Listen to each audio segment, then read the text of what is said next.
Bisan mabudlay ining aton sitwasyon, hindi kita magdulas ang paglaom. Dapat naton nga panumdumon ang Ginoo, kaupod permi naton. Mga pagyagot ta aton ibaliwala, aton diferensya hindi pag-ikahuya. Dapat niya aton ipakita, bisan kita bulag lang pero may kapawa. Bisan kita bulag lang pero may ikasarang, tungod ang Diyos iwag sang aton dalan. Bisan madulom ang aton pananawan, wala niya kita ginapabayan.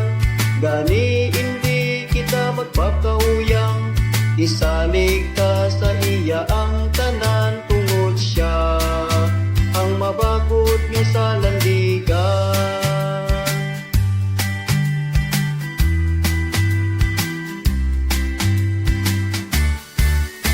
Bisan madamo sang kabudlayan, kag mga problema nga atong masumalang, isalig ta sa Diyos ang tanan. Tungod siya ang iwag sang aton dalan.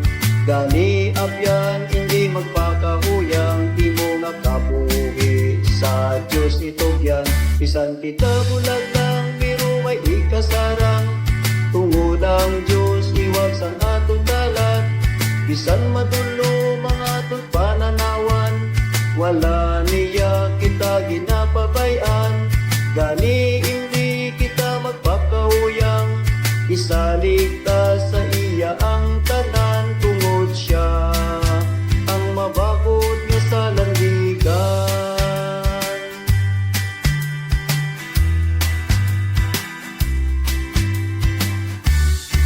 Bisan kita bulag lang pero may ikasarang, tungod ang Diyos iwag sang aton dalan. Bisan matulong mga aton pananawan, wala niya kita ginapabayan. Gani hindi kita magpakahuyang, isalig ta sa iya ang tanan. Tungod siya ang mabakod nga sa landigan. Tungod siya ang mabakod nga sa landigan. Tungod siya ang mabakod nga sa landigan.